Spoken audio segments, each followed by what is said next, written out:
Welcome back to the deep dive. Today we're diving into something super practical, helping you get ready to absolutely ace the ISC2 CCSP exam. That's right. We're going to break down the essentials of incident response in the cloud. So you're not just memorizing terms, but really understanding how to apply them in real-world scenarios. Yeah. Consider this your unofficial study guide, highlighting the stuff that actually matters. So first things first, let's acknowledge the elephant in the room: breaches happen. Exactly. It's not about if a security incident will occur, but when. And that's why having a robust incident response plan is non-negotiable for any organization dealing with sensitive data in the cloud. So it's not about living in a security utopia. It's about being prepared for the inevitable bumps in the road. Absolutely. And the difference between organizations that handle incidents smoothly and those that spiral into chaos often comes down to planning, or the lack of it. Okay, so let's get practical. Where do we even begin building this incident response blueprint? Well, the first step is defining the scope of your plan. What specific incidents are you preparing for? Is it purely cybersecurity breaches?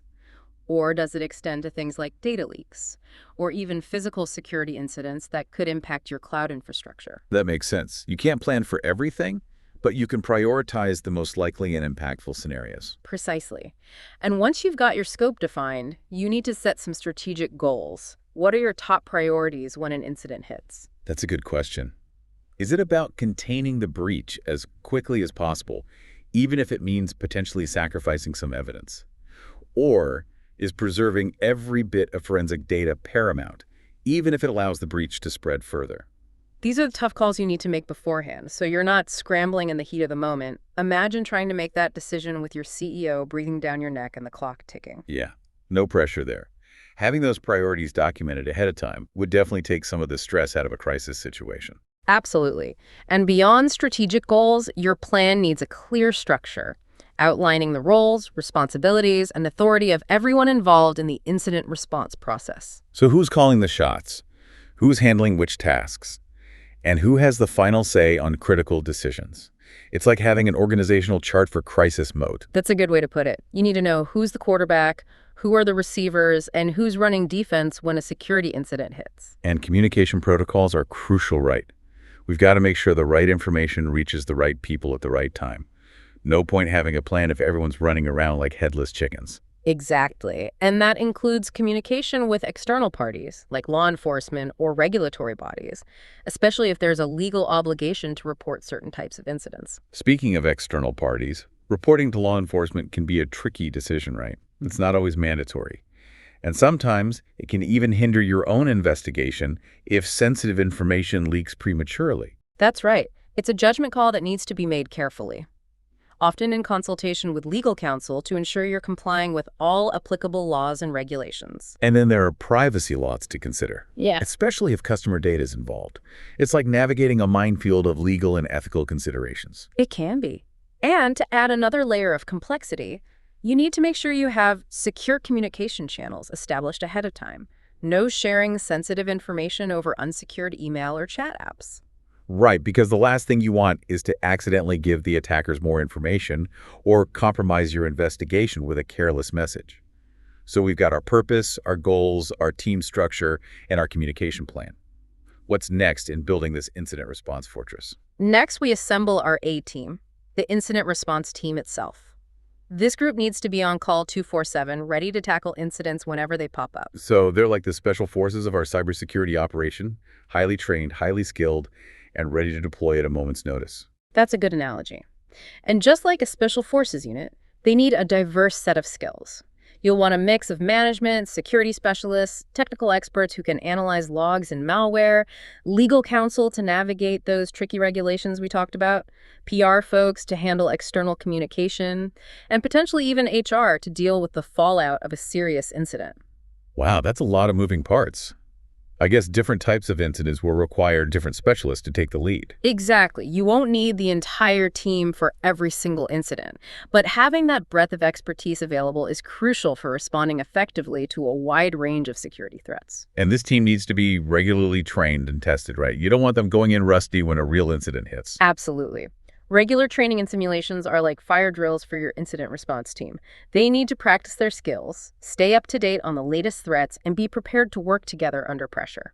What about situations where An organization might not have all the necessary expertise in-house. Like if they need something really specialized, like forensic analysis. That's where external incident response providers can be invaluable. If you lack certain capabilities internally, you can bring in outside experts to fill those gaps. It's like having a specialist on retainer ready to step in when you need them. Okay, so that's our plan, our team, and our backup. But how do we actually know when something's going wrong in the first place? How do we detect these incidents before they turn into full-blown disasters? That's where continuous monitoring comes in. It's all about having eyes and ears everywhere, constantly looking for signs of trouble. So we're not just waiting for something bad to happen, we're actively looking for it. But how do you do that in the cloud, where everything is so dynamic and distributed? It's definitely more challenging than in traditional on-premises environments, but the principles are similar. You need a robust security monitoring infrastructure that includes things like intrusion detection and prevention systems, firewalls, authentication systems, vulnerability scanners, and of course, logs, logs, logs. Logs are like the digital breadcrumbs Yeah. showing us where the attackers have been and what they've done. Precisely. And you need to be able to analyze those logs effectively, which is where security information and event management or SIM technology comes in. A SIM system acts like a central hub for all your security data, correlating events from different sources and flagging suspicious activity that might indicate an attack. So it's like having a central nervous system for your cloud security, constantly monitoring for signs of trouble and alerting you when something's off. That's a good way to put it. A SIM helps you make sense of the massive amounts of data generated in a cloud environment and identify potential threats that might otherwise go unnoticed. But even with the best monitoring systems in place, sometimes you might not catch everything, right? What happens if an incident slips through the cracks? Well, the unfortunate reality is that sometimes you learn about incidents from external sources. A customer might report a problem, a security researcher might discover a vulnerability, or worse, you might find your data posted on some dark web forum. Ouch. That's going to be a tough pill to swallow. So it's crucial to have clear procedures for handling those external reports, even if they're not coming from your fancy monitoring systems. Absolutely. You need to be able to quickly assess the credibility of the report, determine if it warrants a full-blown incident response, and then, if necessary, activate your A-team. Which brings us to the crucial role of the first responders. These are the folks who are the first on the scene, like the digital firefighters rushing into a burning building. They need to act quickly and decisively to contain the damage and prevent it from spreading further. Okay, so speed is of the essence. But what are their top priorities when they arrive at the scene of the digital crime? The first order of business is always containment. They need to isolate potentially compromised systems as fast as possible, whether that means quarantining them, disconnecting them from the network, or taking other steps to limit the blast radius. That makes sense. Stop the bleeding first, then figure out how it happened. But isn't there a risk of losing valuable evidence if you're too quick to pull a plug? That's the constant balancing act of incident response, containing the damage while preserving evidence. It's a delicate dance, and first responders need to be trained to make those judgment calls under pressure. So it's a tightrope walk between shutting everything down and making sure you don't erase any crucial footprints. Exactly. And to make those decisions effectively, first responders need to be armed with good threat intelligence.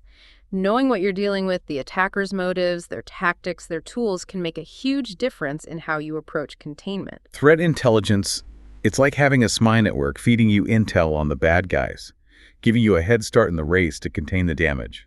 That's a good way to think about it. The more you know about the threat, the better you can anticipate their next move and take steps to counter it. Okay, so our first responders have contained the initial blast, but what happens next? Who takes over from there? Once the immediate threat is under control, it's time to escalate and notify the rest of the incident response team, bringing in the big guns for a more thorough investigation and recovery effort. Here's where it gets really interesting.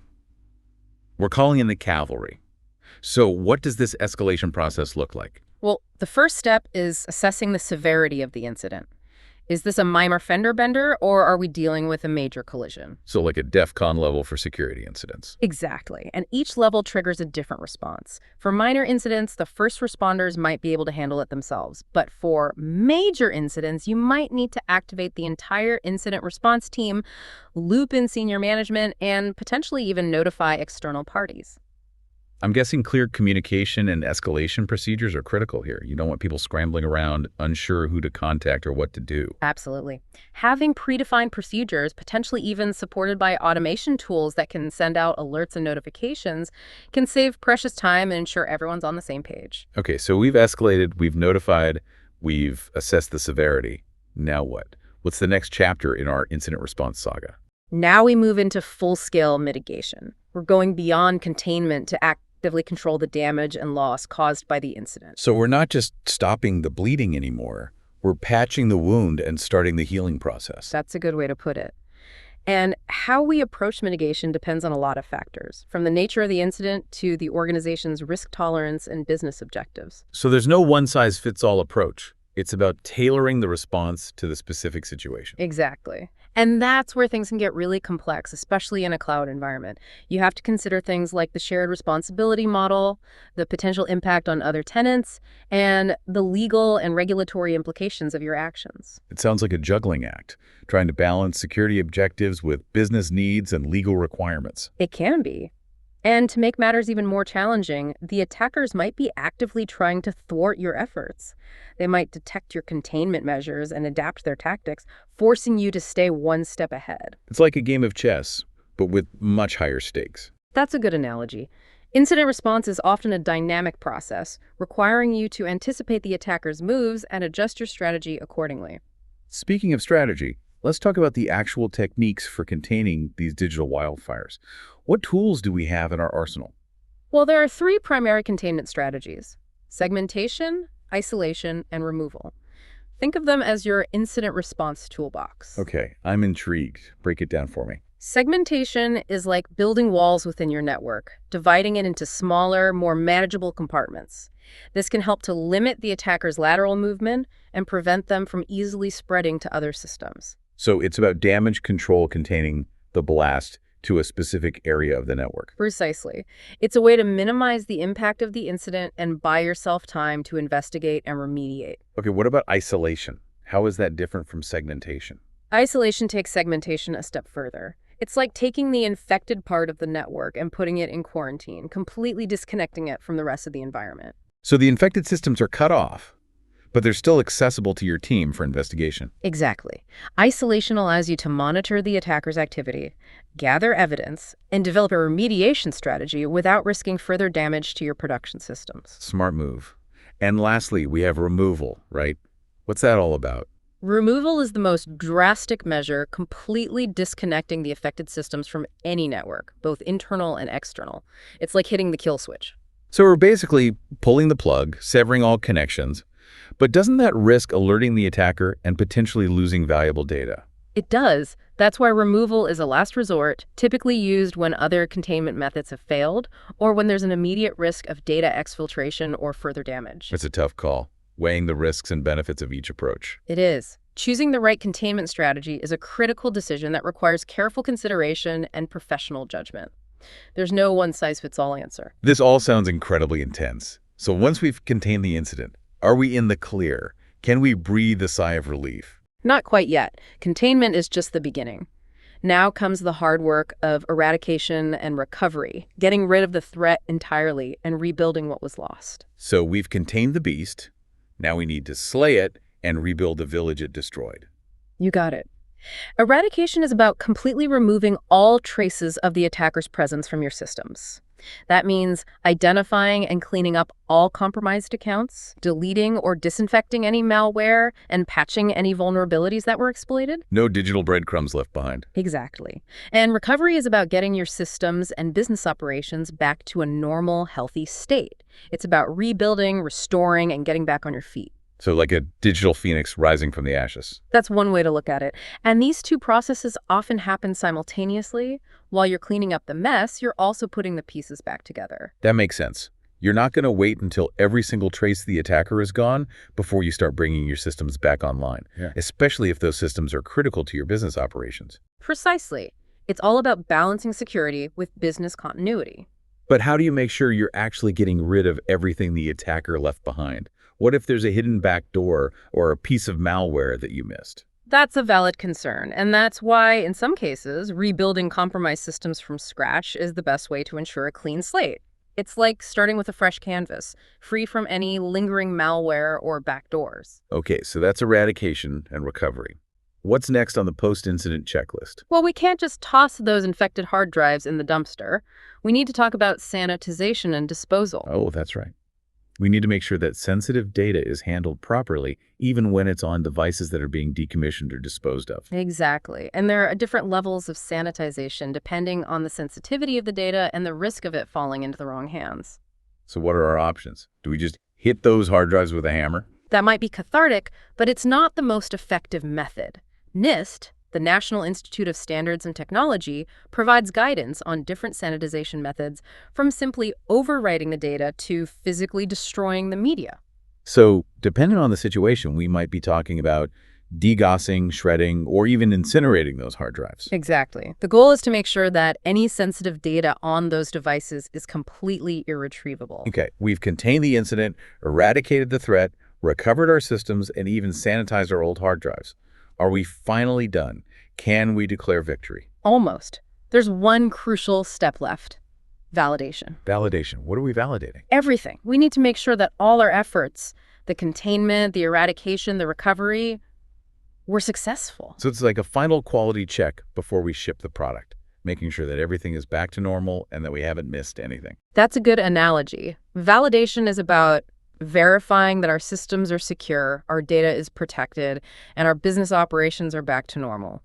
It's about closing the loop and ensuring that we're truly back in a safe and stable state. Okay, walk me through this validation process. What are we looking for?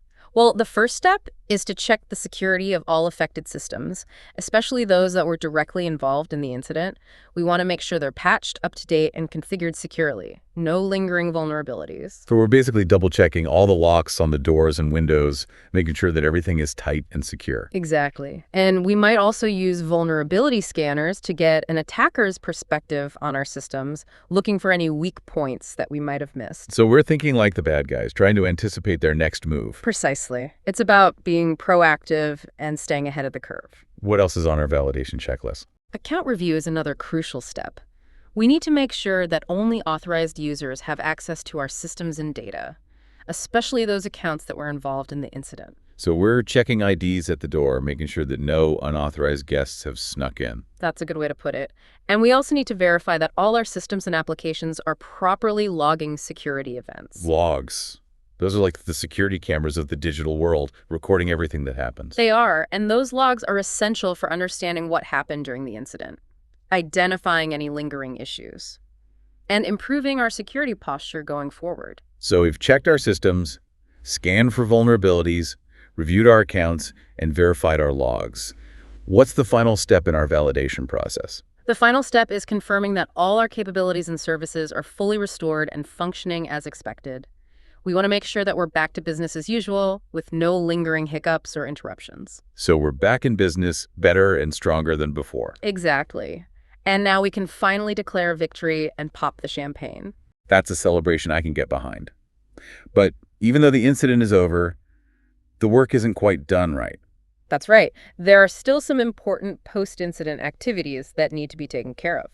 So it's not just about fixing the immediate problem, it's about learning from the experience and making sure we're better prepared for next time. Exactly. Think of it as turning a negative into positive. I like that. So what does this post-incident reflection process actually look like? One of the most important things is conducting a thorough lessons learned session. It's all about gathering everyone involved and dissecting what happened, how the team responded, and what could be improved.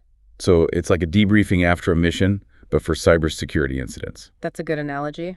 And just like a military debriefing, you want to be as honest and objective as possible. No finger-pointing or blame games, just a focused effort to identify weaknesses and improve your processes. And how do we make sure these lessons learned sessions are actually productive? Are there any best practices? Definitely. It's often helpful to have a neutral facilitator, someone who wasn't directly involved in the incident response, to guide the discussion and keep things on track. So we need a referee to keep things fair and balanced. Exactly. The facilitator can help to ensure that everyone has a chance to share their perspective, that all the key issues are addressed, and that the discussion leads to actionable takeaways. Okay. But what are we actually talking about in this session? What kind of questions should we be asking? NIST provides some excellent guiding questions to get the conversation flowing. Things like, What exactly happened and when? How did the team perform? Were our procedures followed and were they even adequate? Did we make any decisions that might have hindered the recovery? And most importantly, what would we do differently next time? Those are some tough questions, but they're essential for growth. No one likes to admit mistakes, but it's the only way to learn and improve. Absolutely. And all of this feedback needs to be documented, not just discussed. It's about creating a record of what happened, what worked, what didn't, and what we're going to change going forward. So we're not just having a casual chat, we're creating a blueprint for a more resilient security posture. Precisely. And that documentation should feed directly into updating your incident response plan. The plan should be a living document, constantly evolving to reflect your latest experiences and insights. Okay, so we've learned from our mistakes, updated our plan. What else is on the post-incident to-do list? We also need to create a more detailed incident summary report. This is a technical document that provides a comprehensive account of the incident, the response taken, and the outcomes. So it's like a case study for future reference, capturing all the nitty-gritty details of what happened. That's right. This report can be invaluable for training new team members, improving your incident response processes, and even demonstrating compliance with regulatory requirements. Okay, incident summary report check. What about all the evidence we collected? Do we just shove it in a box and forget about it? Not quite. Evidence handling and retention are critical considerations. You need to determine what evidence to keep, how to store it securely, and for how long. And I'm guessing this is where our legal team comes in handy again, right? Absolutely. They can advise on legal requirements for evidence retention, especially if there's a possibility of litigation or regulatory scrutiny. Makes sense. We don't want to accidentally destroy evidence that could be crucial later on. Exactly. And while we're on the topic of evidence, let's not forget about indicators of compromise, or IOCs. Indicators of compromise. That sounds like something out of a spy movie. What are we talking about here? Think of them as breadcrumbs left behind by the attacker. Specific pieces of information that can help you detect and respond to similar attacks in the future. So like the attacker's fingerprints or DNA. That's a good analogy. IOCs can be things like IP addresses, file hashes, malware signatures, or even patterns of behavior that are unique to a particular attacker or group. Okay, we've gathered our intel, learned our lessons, documented everything. What's the final step in this post-incident journey? The final, and perhaps most important step, is testing and exercising your incident response plan. So we're not just letting this plan gather dust on a shelf somewhere. Absolutely not. The plan is only as good as your ability to execute it. That's why regular testing is essential for ensuring that your team knows what to do, that your procedures are effective, and that you can adapt to evolving threats. So it's like fire drills for cybersecurity incidents. Exactly. And there are different levels of testing you can do, from simple tabletop exercises where you walk through hypothetical scenarios to full-blown simulations that involve red teams and blue teams. Okay, explain this red team, blue team thing. It sounds intense. It can be. The blue team is your internal security team, the defenders. The red team is a group of ethical hackers who simulate real-world attacks, trying to penetrate your defenses and exploit vulnerabilities. So it's like a controlled sparring match, helping you to identify weak spots in your armor and improve your overall security posture. That's a great way to put it. The more you test and practice, the more confident and prepared you'll be when a real incident occurs. So there you have it, folks, a crash course in incident response. Yeah. Everything you need to know to build a solid foundation for the CCSP exam. Remember, thorough preparation is key. Don't just memorize facts and figures. Try to understand the underlying concepts and how they apply to real-world scenarios. And if you're looking for more deep dives into the world of cybersecurity, make sure to subscribe to our channel for insightful explorations and expert perspectives. We'll see you next time.